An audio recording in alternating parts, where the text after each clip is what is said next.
Hello, everyone. I'm Jim Garrison. I want to welcome you to this session of Humanity Rising as we commemorate May 1st, May Day, when workers and democratically minded people from around the world working for a better way of life have come together since the 19th century, since the middle of the 19th century and the rise of the socialist movement in Europe, to just celebrate what it means to do honest labor for an honest wage.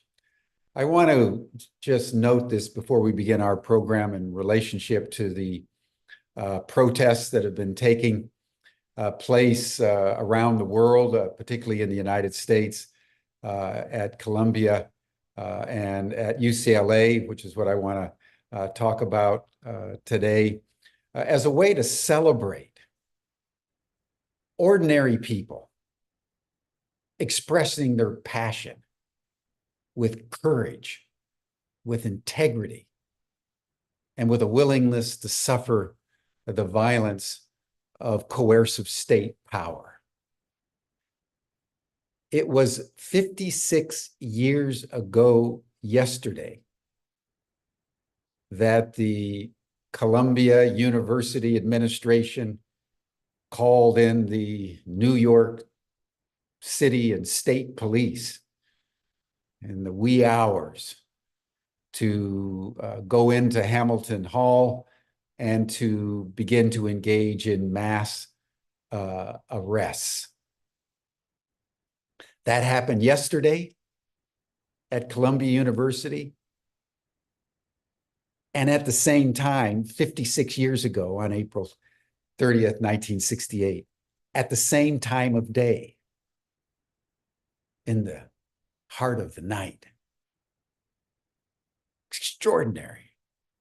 Same basic number of people that were arrested, the same rhetoric by the university president that these agitators are violating the comfortability of our university and inciting violence, and they're being motivated by foreign agent provocateurs. It's extraordinary for me personally, having been active back in 1968, to experience an extraordinary deja vu all over again, as we did at Columbia University yesterday.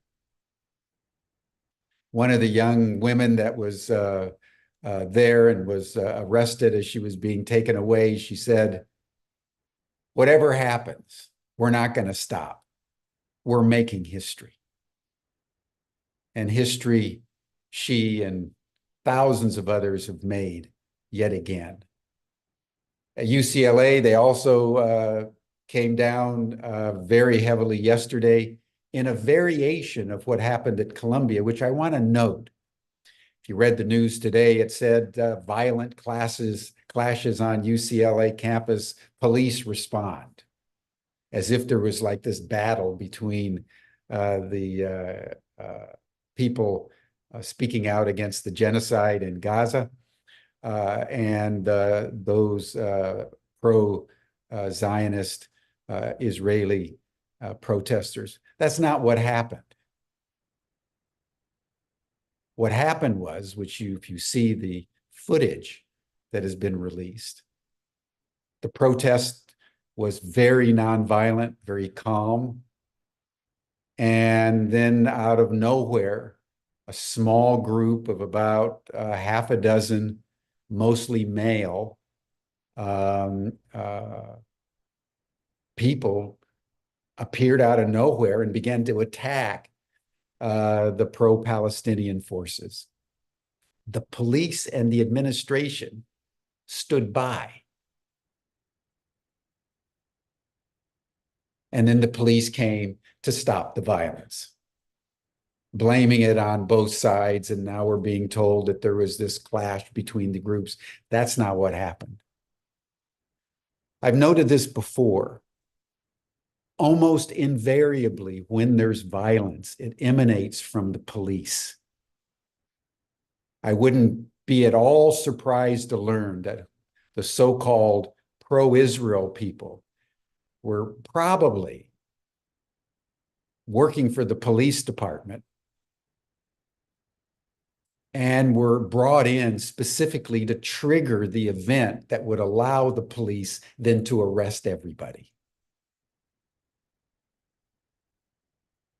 So we need to be ever vigilant when we're watching the news and considering, who is doing what to who for what reasons. And the more fundamental point that I think we need to bear in mind about the extraordinary power of what we're witnessing worldwide, as literally the entire world protests what Israel, backed up by the United States, Great Britain, France, and Germany, are doing to the Palestinians, is most fundamentally understood by a remark that Martin Luther King made in answer to a question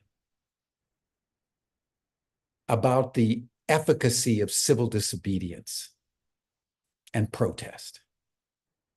He made a clarification that I think is essential in understanding both the limits of protest and the power of protest.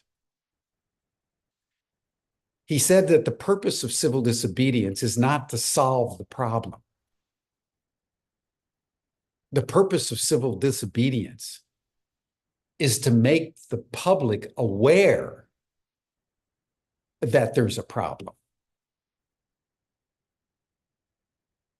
And if you think about what has happened since October 7th of last year, when several hundred young Palestinians, almost all of whom were in their late teenage years and in their 20s, stormed out of the concentration camp of Gaza and decimated 1,100 Israelis.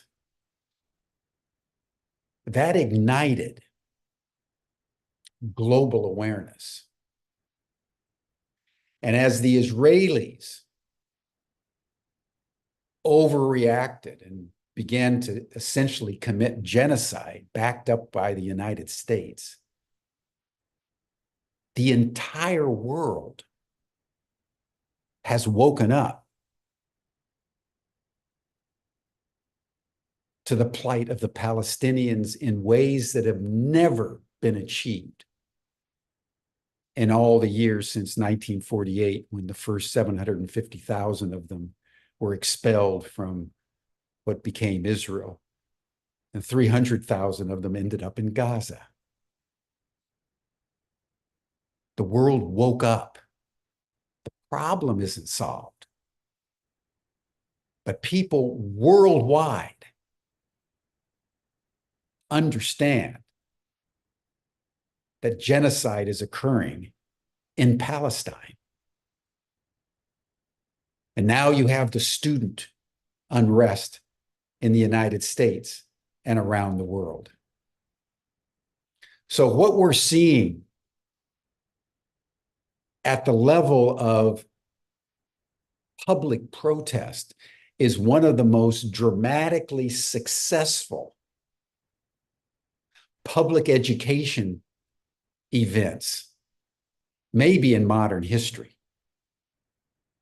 I can't think of anything comparable. Maybe since a more minimal example would be the reverberations of the killing of George Floyd in May of 2020, when a single event, a police officer suffocating a black man on the sidewalks of Minneapolis till he died, when that video went viral, the whole world kind of stopped. And it incited the largest number of protests for any reason in modern history in the shortest period of time. So occasionally something will happen that animates global consciousness. Then the question is, what are we going to do about it? How are we going to react? And it's going to be very interesting to see how the coercive force of state power and academic power in the United States and internationally will now play out in the overall momentum of increased public awareness. It's an extraordinary moment for all of us to be bearing witness to what's happening, both in terms of what Israel is doing to the Palestinians and what that action is doing to galvanize the conscience of the world. That's the essence of May Day. That's the essence of a day when ordinary people doing honorable work for honorable reasons, most fundamentally means that all of us, no matter where we are entitled to a life of dignity. And when that's being shredded, all of us are traumatized. And to the degree to which any of us stand up, all of us are empowered. So thank you, everyone. Happy May Day. I want to turn now to one of the aspects of our exploration of the non-human intelligences with which we are now grappling on our planet. We've dealt with the trauma of experiencers, often through the abduction or whatever experience they have at the hands of the extraterrestrials. We've talked about the trauma that has been caused by people who report their experiences and then are received by ostracism, ridicule, sometimes persecution. People are fired, people are diminished. So there's a lot of trauma that is beginning to emerge as disclosure begins to take place. Things hidden are now surfacing. And this is something that the New Paradigm Institute is very much interested in. We want to deepen now our exploration of this to look at what's happening in the United Kingdom around the mental health effects and therapeutic approaches that can be observed and taken for people who feel traumatized by their experience in one way or another. So I'd like to introduce someone that I've recently gotten to know, John Priestland, who's a physicist and a technologist, who's also been involved in the British civil service and has been working with the government for many, many years and has produced a white paper for the Parliament and the government on the mental health phenomenon associated with ET experiences. And he's a colleague now, and we're working together on a number of fronts. So, John, I want to welcome you from London, and please tell us a little bit more about your background, and then present your white paper, and then I'll circle back and we'll dialogue for the balance of the time. Thank you, Jim. Thank you, everybody, for having me with you. It's great to be part of your show and your program. My presentation can be summarized in perhaps 6 words, which is people matter and our health matters. And I'm going to start by sharing a bit about who I am and how uNHIdden came into existence, and then cover why the health dynamics of UAPs, or exceptional experiences as we're calling them within uNHIdden, why that's an underrepresented part of the whole UAP narrative. And I hope it's something that you'll want to champion and do something about at the end of our time together. So as Jim says, I'm a skeptical physicist. I spent the first part of my career working for the UK Civil Service. I wrote 3 white papers when I was at the Cabinet Office, and a white paper in a strict literal sense is a statement of government policy. So it sets out what the government intends to do. The white paper goes before Parliament, and I'll tell you what's led us to write our white paper. Not that it's an official government document, but we wish it were, and we're trying hard with a little bit of work and help with the New Paradigm Institute to get it into the hands of the right people, decision makers and others within UK government circles. But as a skeptical physicist, I'm brought up to believe the things that nice physics boys are supposed to believe and disregard the things that we're not supposed to believe. So we're not supposed to believe in ley lines and crystals and astrology, and we're not supposed to believe in UFOs.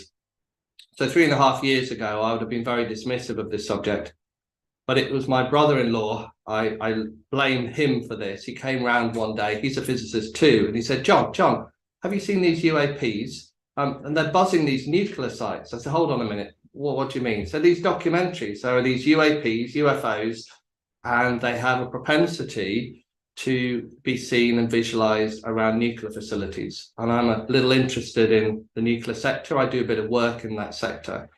So it set me thinking, it set me researching, and I enjoyed Robert Hastings' excellent book, UFO and Nukes. I enjoyed the wonderful James Fox film, The Phenomenon. And I started to think, well, hold on a minute. If this is Chinese lanterns or ball lightning or a passive phenomenon like that, how come they know where the nuclear facilities are? Why are they going to the nuclear facilities and not pharmaceutical facilities or oil and gas processing? Maybe there's something on the nuclear site. Maybe it's the critical fissile material. Maybe it's they're picking up on the gamma rays. But no, we shield our nuclear sites really well. And what you start to realize is the characteristics of UFOs, UAPs, and nuclear sites has a sense of intelligence. And that was my entry point into the rabbit hole that many of you watching this podcast will know and have gone down yourself. What if? You do more research, you do more reading. And at that point, the thing that I wanted more than anything was to talk to other people about it and share what I was finding legitimately based on data as a good physicist. But you know what, and you know what I'm going to say, nobody would talk to me. They would laugh, they would scoff, they would look at me and give me that look that many of you will know when you've tried to talk about UAPs. That sort of look, John, didn't realize you were one of those sorts. Don't bring that round here. I think you've gone a bit funny. And that's wrong. That is wrong. Good physics boys are also brought up to believe that we should follow the data. And there have been iconic moments in physics history where new data has led physics into a completely different direction. So what we're talking about here is we're talking about stigma. We're talking about the stigma that exists around talking around UAPs. And we're also talking about shame. Stigma is what society does and what society regards as acceptable. So there are things with good reason that are not considered good things for people to do. Society judges that stigma. Shame is something internal, and those two are linked together. I felt shame because people were showing me that what I was doing was, in their view, wrong by trying to talk about UAPs. And at that point, I realized that stigma and shame were associated with another part of what I was doing in my life, which is I work in construction. And there's a wonderful charity in construction called Mates in Mind. And it works on the proposition that whilst over the last 20 or 30 years, we made enormous progress in health and safety on construction sites in terms of workplace accidents, we've gone backwards in terms of mental health and suicides, and the dynamics of that sort of very sad health and safety dynamic on construction sites. So Mates in Mind is a charity that pushes back on the stigma and shame that people working in construction have, often tough people working away from home, the stigma and shame about talking about their feelings and talking about their mental health, talking about depression. And simply by starting to making it easier to have conversations around those topics, it's transformational in terms of those construction workers' health and well-being, and it's bringing down suicide rates and the rates of people harming themselves. Very simple. It works on the basis you encourage people. If Gary's late for site on Monday, late for site on Tuesday, you ask him, hey, Gary, how are you? How are you feeling? Gary will say, well, I'm fine. No, listen, Gary, how are you really? And you open up a conversation and you make it okay to talk about something that people find difficult. So the very starting point of uNHIdden was wherever we find stigma, where that stigma is inappropriate and unhelpful, first of all, it can cause damage and harm. And I'll tell you a bit more around how people are damaged and harmed by that, much more than I was. But secondly, we can do something about it by just making it easier to have conversations around a particular topic. So my starting point expectation for uNHIdden was pretty basic. We can help some people have slightly better conversations around UAPs, then that will be a result, that will be a benefit. Some people will be less anxious and less stressed than I was within that time. And it has been my absolute pleasure and privilege over the past year and a half to have some amazing conversations around UAPs, to be talking to some experiences. I feel enormously blessed that they've enriched my life by telling me some of the things that they've seen. But I'm still somebody who probably has a challenge talking to more than about 10% of the people I know about UAPs. You still get that sense of stigma and that sense of shame. And we're trying to push on with that. Around 6 weeks ago, uNHIdden launched a campaign, we call it #ChatUAP, to try and encourage people to start conversations around UAPs and to share the best practice and some of the things that didn't work with other people who are a part of the movement, a part of the mission as well. There are times when it's better and more likely to be a successful conversation, times not to try. There are people who are better to talk about the science. There are people who are better to talk to about the health side of things. So that's the starting point of uNHIdden. And what it makes you realize is that the whole question of mental health, well-being and health generally is considerably unrepresented in the UAP debate and discussion. And my sense of the landscape coming into this and setting up uNHIdden was that there were a group of people over here who are all about disclosure. What do we want? Disclosure. When do we want it? Now. Show me the body, show me the craft. There was a group of people over here on the other side of the landscape who go, well, it's all a bit more complicated than that. It's all about the nature of reality. It's about consciousness, and we're going to study that. So group over here, disclosure, group over here, reality and consciousness. And this great big white space in the middle, which was all about people. And I have a contention that it may well be that the interactions we have human to human around disclosure are going to be at least as important as any interactions that we might have human to NHI. And I don't think we're doing a particularly good job at the moment with our human to human interactions. I think the messages are confused. We've got a lack of a coherent, trusted narrative from governments and the media. That leads to anxiety, and that leads to poorer mental health. You may have picked up a phrase during the COVID outbreak that came to prominence around doom scrolling, people scrolling incessantly through their phones looking for more information. There are people who are doom scrolling around UAPs, and some of the information that's coming out is shocking and difficult to process.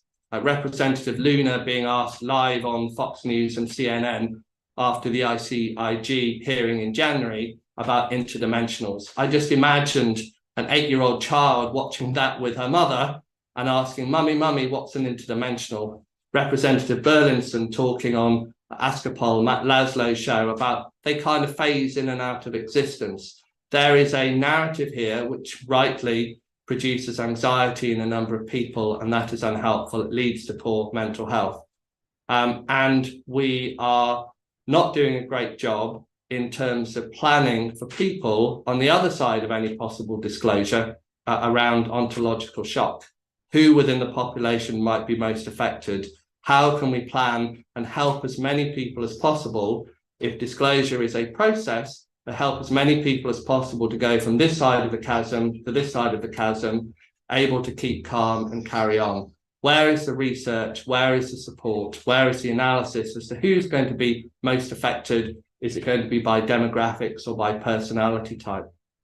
So what uNHIdden is doing in part is trying to shift the agenda purely from the military and security side and the scientific side to the health agenda and the people agenda. And we think these are very legitimate topics to be asking our elected representatives and senior public servants about, but strangely, they don't seem to feature.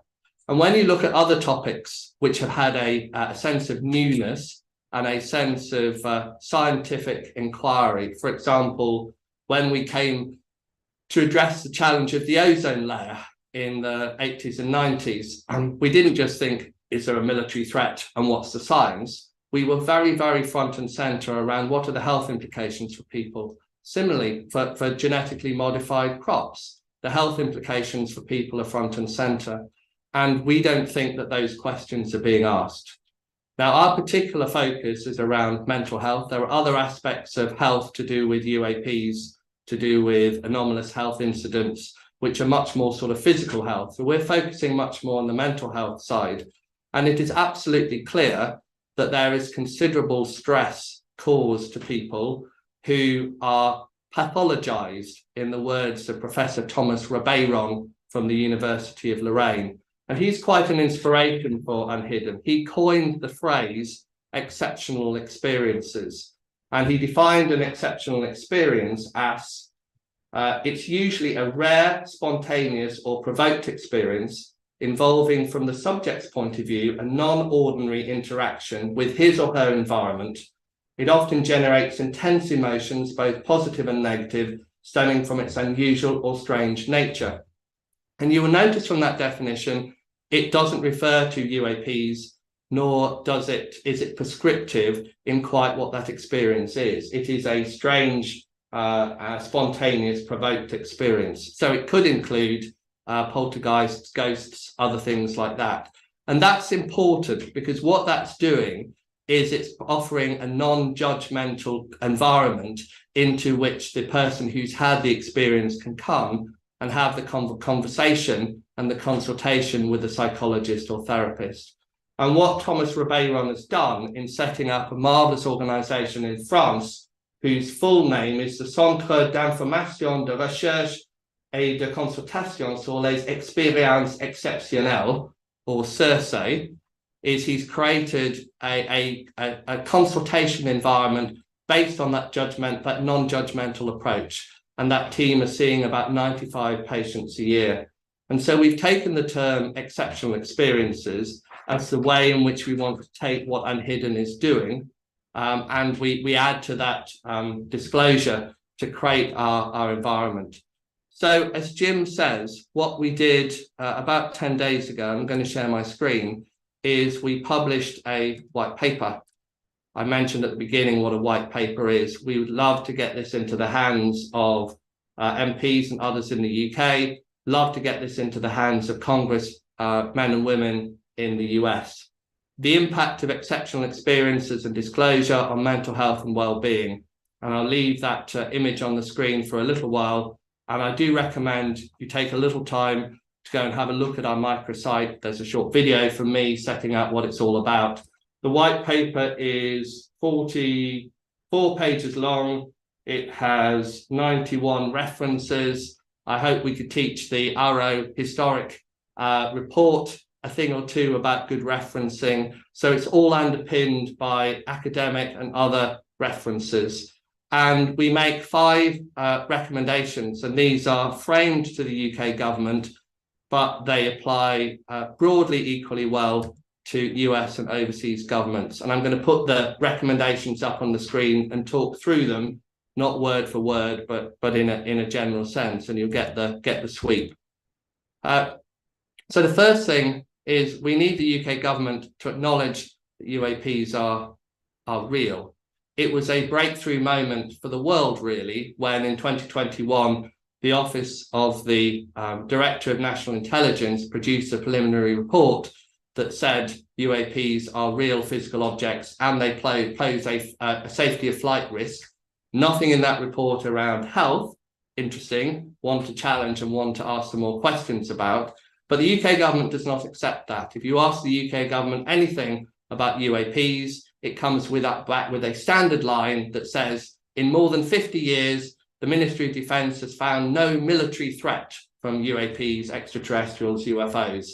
That wasn't the question. We want to ask them the question, are there any health implications? We've not got them to answer that question, and we think they should.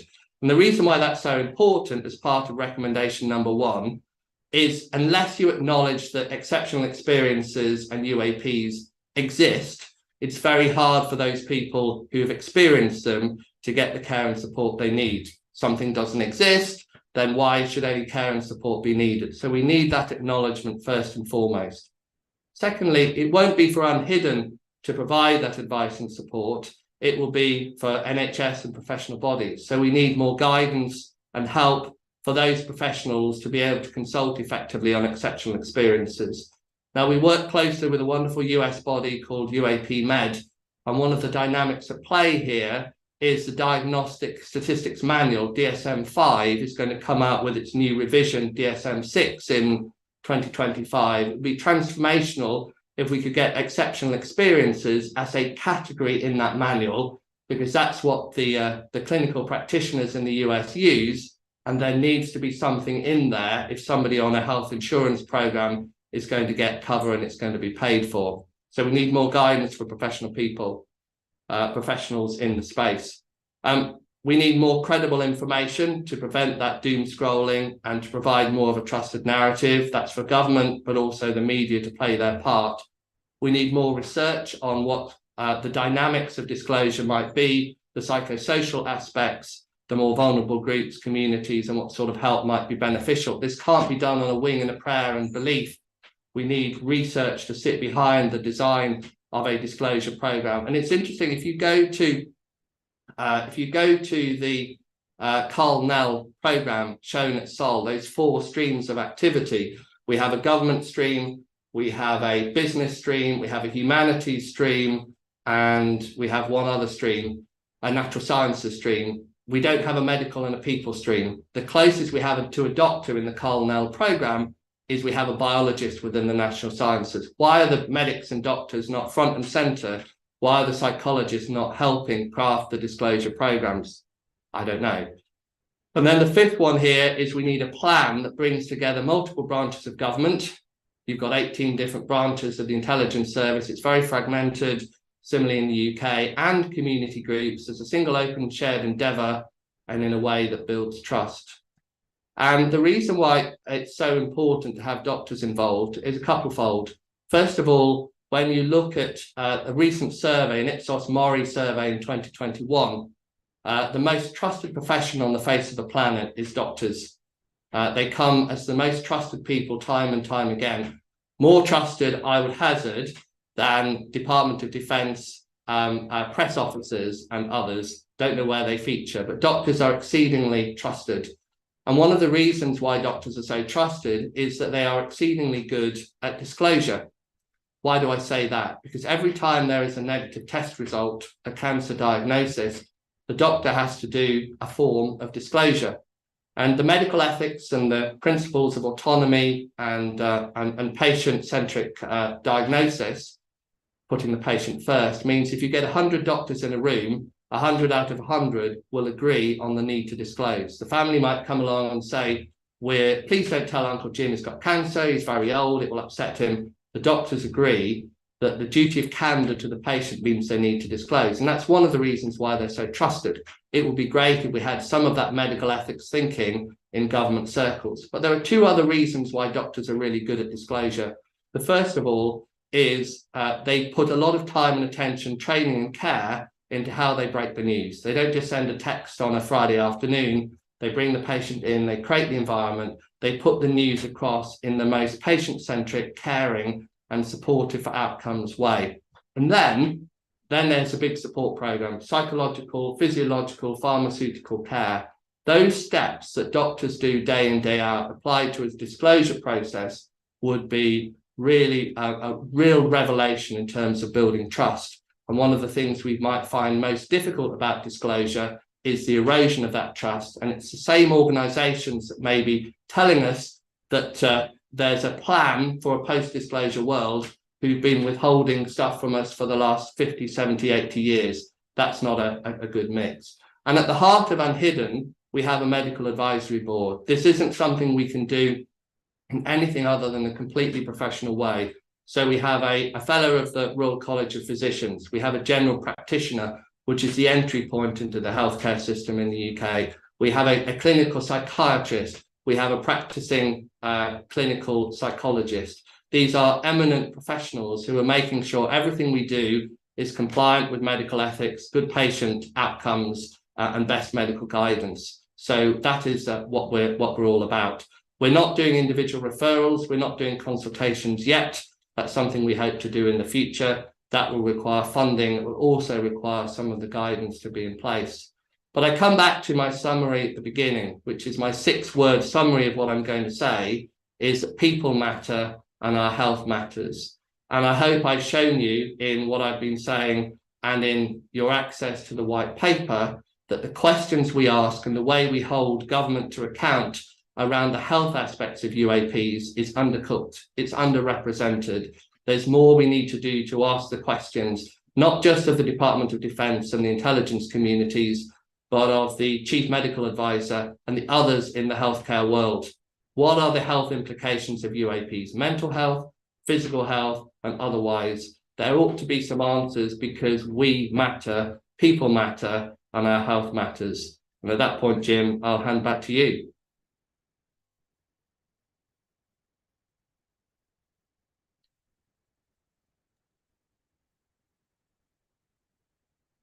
Thank you. Thank you. Well, let's unpack a few of these things. First, John, tell us a little bit more about the current state of play in the British government. And I'm thinking in relation and contrast to what's happening in the United States, where there have been whistleblowers, Lou Elizondo, David Grush, to name just a few. There's been legislation, even though stripped down, still passed last December. So there's a creaky momentum toward disclosure. What's the state of play in the UK? Is there any similar momentum, or are we more or less sort of dead in the water with regards to the whole issue? We have almost nothing. And we look across the pond at what you've got with your House hearings, with the NDAA 24, and with the great work that you're doing, you and Danny are doing, Jim, with the New Paradigm Institute. Well, I look across with huge amounts of envy and respect, because we don't have that here. And I think there's a few reasons for that. The first is we have a huge amount of stigma and shame going on. So people don't ask the questions, and MPs and others are terrified to be thought of as saying something strange and being ridiculed for it. What that means is there's very little opposition to the conventional dynamic, which, as I say, is a line to take from the Ministry of Defence, which is in more than 50 years, no military threat, which is just not an answer. It's not a good answer to any question, let alone the sorts of questions we want to ask. I have some sympathy for my former colleagues in the civil service. It is easy to continue with the existing line to take. There's a sort of why change. There is a considerable amount of fear, I am sure, though I don't know for certain, but I'm pretty sure that we don't want to do anything in this country that affects our relationship with the US and our relationship through the Five Eyes. And so the sort of phrase is, we need to wait until the Americans get this over the line and then something can happen. The one ray of light in terms of things that are happening was that we had a select committee hearing. So our select committee hearings are a little bit like your House hearings, and government ministers are held to account. So we have a Secretary of State for Science, Innovation and Technology, a lady called Michelle Donnellan, and we have a select committee on science, innovation and technology. And on the 13th of December last year, one of our MPs, Stephen Metcalfe, quite bravely asked, first of all, whether there are any plans to have hearings in the UK, like the House hearings where Grush, Fravor and Graves were given their questioning. And Michelle Donnellan announced, no, there are no plans for hearings in the UK. Shame. But then the question was, is there any planning going on in the UK for disclosure? And a lady called Sarah Munby, who is the permanent secretary, which means the most senior official in Michelle Donnellan's department, she said there is a small team in her department that is planning for disclosure. Oh, now, the likelihood is, before we get overly excited, the likelihood is that that's about disclosure for the existence of a biosignature. There is some mood music in the UK, and we're quite good at astronomy, and we've got some great astrophysicists doing some great work.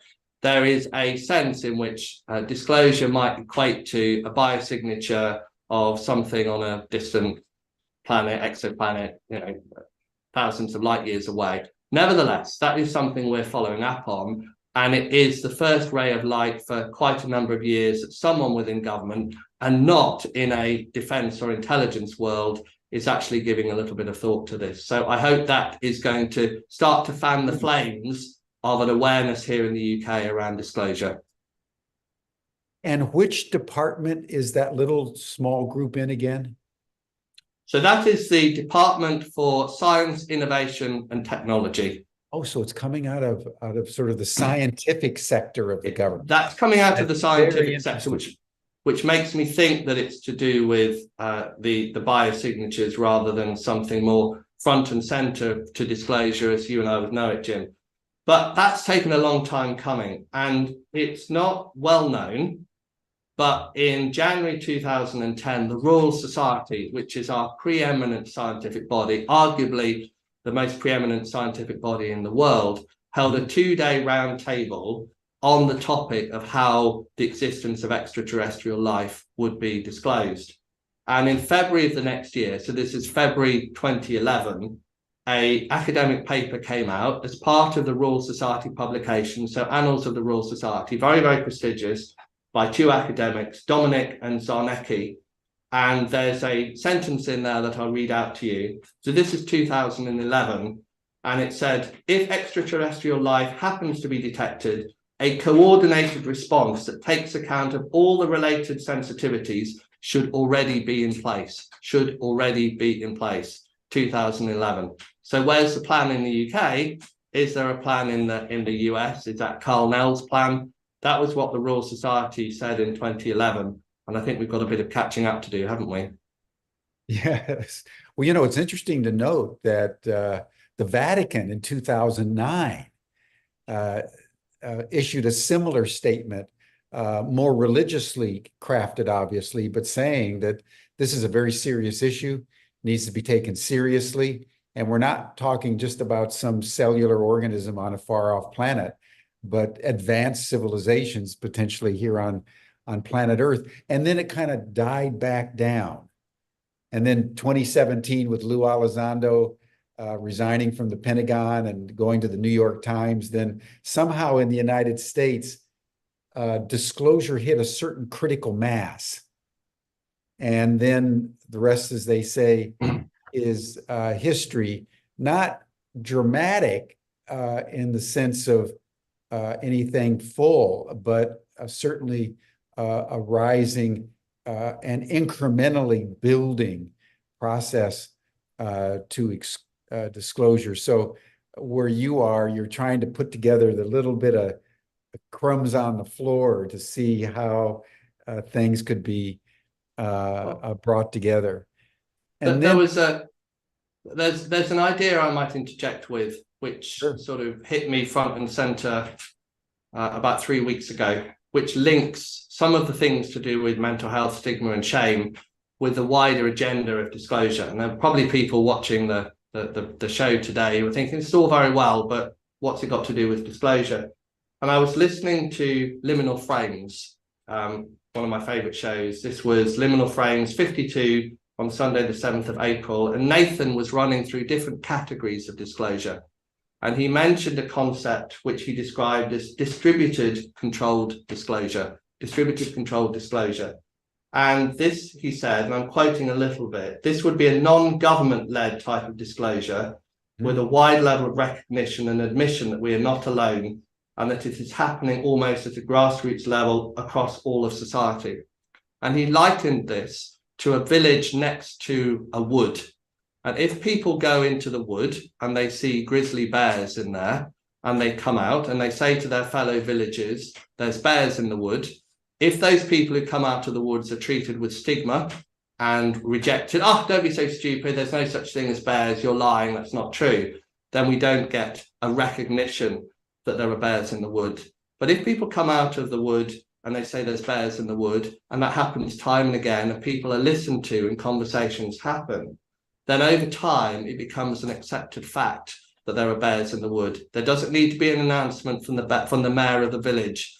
So I was really interested by this idea of distributed controlled disclosure, because it doesn't require the government to do anything. What it requires us to do is to have the conversations, listen to the people who have had experiences, give them credence and credibility, and over time, the fact that they are seeing things will become part of the way we see the world. Distributed controlled disclosure works when you drive back stigma and shame and you encourage better conversations. Well, let's dive into that domain, because I think that's the heart of the matter, certainly for you. Now, what would be the general polling on how many people in the UK say either believe in UAP or they've had some experience? Is it a majority? I know in the United States, it's about 2/3 of the public acknowledge the existence of UFOs and or have had some kind of experience or know people who have. Is that a similar statistic in the UK? Do you know? I think the polling is pretty consistent across the world. The figure for the proportion of people in the UK who say they've seen a UAP goes back to a 2019 YouGov study, and it says 7%.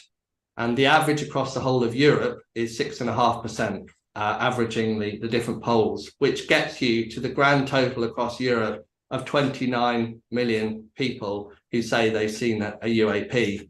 And while 7% is a small statistic, 29 million people is a heck of a lot of people who've seen something. Some of those things have physiological, psychological effects. Some of those are correlated with radar. I don't know the number of people who would say they believed, but that is a chunky figure and a very consistent figure. Yeah. And so has there been research done on the people in, say, Britain, where you're mostly focused, but I imagine it would be similar in Europe, as to how many of these people feel in some way traumatized by either the experience or the way they're treated by society? Back to the bear in the woods effect. Do we have data on how many people are feeling traumatized? I don't think we've got statistics, but the white for in terms of numbers or percentages, but the white paper makes clear that there is a body of evidence that people are traumatized. Thomas Rabeiron talks about, I think I mentioned this earlier, the pathologization of the exceptional experience. When people come into contact with the health system, they're first of all potentially traumatized by the experience that they've had, and then they're traumatized by the rejection by their friends and family, and potentially traumatized again by the fact that the medical system, if it wants to engage with them at all, is potentially going to label them as having a mental illness. And we have to draw a big distinction between mental health and mental illness. And most people who have a frightening experience, an exceptional experience, are no more mentally ill than somebody who might see a traumatic road traffic accident. But the difference is, if you come back and you tell your friends and family you had that road traffic accident experience, they don't tell you you're a liar, you've made that up. You're you know, they say, oh, that's terrible, tell me more about it. You know, do you want to go for a beer? That sort of thing. We come together for many traumatizing experiences, but somehow, somewhere, for UAPs, we come apart, we disregard, we reject, we don't put our arms around each other and come together because of stigma. And that's why it's so important we fight against that. So the white paper talks about the damage that is inflicted on people through the inability to have that sort of comforting environment of their friends and family being rejected at that level, and then potentially not being able to access the medical system. So many people will not go and seek any sort of help if they think they need it, because they're worried about being labelled as having a mental illness, and they have to hide it from their doctor and probably hide it from their friends and family, and that's not good for them. Yeah, well, you know, and this brings up the research of John Mack back in the 1990s at Harvard Medical School, where the Pentagon retained him to interview the people claiming UFO experiences, and the Pentagon wanted to identify them as mentally ill. And his reporting as a psychiatrist of some note was that none of them were mentally ill. They had trauma because of the way they were treated. But this distinction that you're making between mental health and mental illness is a fundamentally important one. And the attempt on the part of the government, certainly in the United States, to pathologize people who've been reporting has been a major reason why the trauma has been initiated. I couldn't agree more. And you pronounce that word much better than I do. And the starting point for conventional psychology in this space is that the experience cannot be real. The experience must be explained by false memories, sleep paralysis, psychosis, or schizophrenia. And that's why the non-judgmental approach that I mentioned earlier of Professor Thomas Ribeiro and Cersei is so important, but it seems so obvious. The counsellor should not go into the consultation with the patient with a fixed, firm view as to what's happened. The counsellor should be open-minded and be there for the benefit of the patient. And I'd quite like to have a conversation with some of these psychologists who have this conventional view.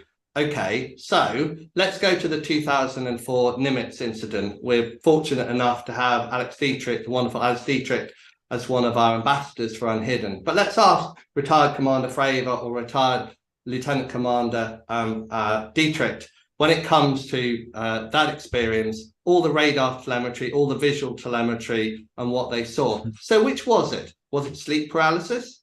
Was it false memories? Was it psychosis? Or was it schizophrenia? Because those seem to be the four options that the conventional psychologists ascribe to this. And then let's come back to the more, if you like, day-to-day experiences that people have, which they then go and seek advice. If we regard the Dietrich and Fravor experience as corroborated because there's all the telemetry and the radar data, maybe we just might open the door ajar a little bit to the idea that some of the experiences of people who see orbs or people who see objects in the sky that they can't explain might be a little bit more real, at least to the point of being open-minded and not closing the door completely and delegitimizing that experience. Patient-centric surely means coping and dealing with the needs of the patient and treating them in the round. Yeah, exactly. Well, let's turn then to the next question in terms of the 5 points, because obviously, you're starting sort of from zero. You have 5 major priorities. You've got the healthcare system and the prevailing kind of it doesn't exist mentality, and therefore we need to treat you. Where do you start? How is uNHIdden beginning to activate the discussion in Britain? Because you're really starting from zero. So I think it works. Your immediate priorities as as a coalition, as an organization? So it works at two levels, sort of both ends of the telescope. The big picture is trying to move the dial with government and health service providers. You know, with 29 million people across Europe who've seen UAPs, that potentially is a significant counselling healthcare endeavour. That's not something that a small charity can do. The first step on that journey is to get some recognition that there is a thing called UAPs, and therefore there is something where people might need care and support. So that is the big picture. That's a question of advocacy. Yeah. And it's a common goal, I think, with the US, because I'm encouraging in this conversation people who are listening to think, well, maybe we should do more to elevate health and mental health in the UAP topic and hold some of the health providers to account within government circles. So that's across Atlantic, a sort of a universal endeavour to put health front and centre of the UAP topic, put people front and centre. And then I think we have to work at the other end, which is around care and support for people. And that works at Better Conversations. So promoting our Chat UAP campaign. If everybody in this programme today goes and tries and has 2 conversations that they wouldn't otherwise have with people around UAPs, maybe they'll go well, maybe they won't go well. But the one surefire way not to move forward is not to try. And if you are doing this on your own, just as a singleton, then that feels pretty lonely. If we're doing this as a movement, Chat UAP, if that's a movement, and we can share our successes and cheer those, but also share our challenges and learn from them, we don't feel so alone. So doing Chat UAP as a movement is really important. And then we have to get in from a patient care point of view to the practitioners. We have to start to produce some guidance, make it easier for the consultation. So we're trying to bring the non-judgmental approach that's been developed in France by Professor Robeyron to the English-speaking world. And that's not just a question of translating it, because the way we do psychology and clinical work here in the UK is different to in France and is different in the States, different regulated, different dynamics of freedom for the psychologists and practitioners. So that will require some support. And then we want to do research. My colleague, Dr. Daniel Stubbings, has done some really interesting research recently about the correlation, or rather lack of correlation, between UAP sightings and personality types. If people were making up UAP sightings, one might expect there to be a correlation between neuroticism as one of the big 5 and sightings. But no, there's a sort of equal dynamic between the big 5 personality types, which suggests it's not about the person, it's about the experience. Right. So we need to do more research, and we need to get to produce those protocols and those guidance so that the likes of Daniel Stubbings can do clinical consultation, which we'd be really pleased to do. We'd love to start being able to see patients, but we can't do that until the guidance is in place and we've got the necessary cover, insurance, and other things that you need before you do actual clinical work. Well, it's so interesting, John, that big picture, the biggest priority is really to get the governments to admit that this is real. And what we're discovering in the United States is even when they do, it's still not so easy, because the same forces that were opposing the government doing it for the last 80 years have not melted away. They continue to operate and obfuscate. But I think the corollary in the mental health field is the DSM. That if the category does not exist in this lexicon used by government, medical practitioners, the pharmaceutical industry, if it doesn't exist in the DSM, then it kind of doesn't exist. So getting those categories of exceptional experience or UAP experience or whatever into the lexicon would take the whole project a much farther way down the road. Very well put. The one caveat I have to that is I go back to the fact that most people who have exceptional experiences aren't mentally ill. So finding a category in a DSM Very We good don't point. want Good point. to regard, and it's one of the challenges of your healthcare system. In order for the consultation to be paid for, the practitioner needs to find something in the DSM that he or she can tick in the box. Exactly. So that's a challenge, and there are things that are beyond my pay grade. I'm not sure how to fix that one. Yeah. Is there an equivalent to the DSM in Britain? The European one is, I think it's ICM, which I think we're on ICM 12 at the moment. So we have a different, our clinical psychiatrist who's part of our team will be able to give chapter and verse. And we've managed to find a couple of things in there that sort of relate, is it post-traumatic stress, something to do with that? Is it something to do with anxiety? So we can find a couple of things that an exceptional experience might be linked to in there. I think we want to push in time for something in ICM that relates to exceptional experiences, with the caveat that I've just mentioned. And I say again, the great work that Ted Rowe and the team at UAP Med are doing around this topic in the States, we're working closely with them, and they have some plans afoot to try and get exceptional experiences or anomalous experiences, whatever the term of art comes to be. We've chosen exceptional experiences because that's what Professor Thomas Rebeyron is using. They're doing some great work to push that debate forward. Fantastic. That's one of the challenges, but also one of the extraordinary opportunities is that language is morphing right in front of our eyes, from UFO to UAP, exceptional, anomalous, ETs, NHI, biologics, as this new phenomenon emerges in human consciousness, we're all struggling with how do you actually describe it in language? And we'll probably go a few more years before people settled in to a new common lexicon for this extraordinarily diverse but compelling experience. Very much so.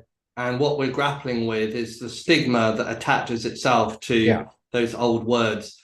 But at some point, you have to confront the fact, no matter how you change the name, you have to confront the fact that we're talking about the greatest revelation in human history, the existence of aliens, non-human intelligence. And in a sense, whatever you call it, it's still that thing, the most profound revelation in human history. And some people will look at that and that'll be too much and they'll back away. We're looking for those brave men and women in positions of responsibility, MPs, who are prepared to step forward, ask the right questions, and move us to the next level in terms of scrutiny of government around health and people, as well as the military and scientific side. Yeah. Well, John, thank you so much for your deep passion around this issue and your extraordinary precision of mind, I would say, in how you're understanding it and the priorities that you're setting. It's very, very inspiring. And you're absolutely right. This is the moment. This may be the most consequential moment in all of human history. And we're right there at the beginning as pioneers and as midwives and as catalysts for a growing understanding that we are not alone, and that the historic opportunity here is to understand this new phenomenon by whatever word we want to use, and begin to seriously come to terms with the kind of transformation within humanity that needs to occur so that we're worthy of this ET moment and can take full advantage of the opportunities inherent in this. So thank you very, very much for everything that you're doing. And of course, everyone, the New Paradigm Institute is working with uNHIdden, and we're in the process of really prioritizing, largely because of the conversations with John, the mental health aspects, because oftentimes we get caught up in the technology, reverse engineering of an alien craft, and we don't tend to pay attention to the suffering and trauma of people who've had these experiences, been ostracized, and then labeled mentally ill. So the New Paradigm Institute is very much on a pathway of inquiry as to how we can be supportive of what John and his colleagues are doing there in the UK and amplify it and support it more globally. So thank you so much, John. Any final words that you'd like to leave with our audience? Well, thank you very much for having me. I think what's really important and what's happening now with organizations like uNHIdden and the New Paradigm Institute is we're building effective teams.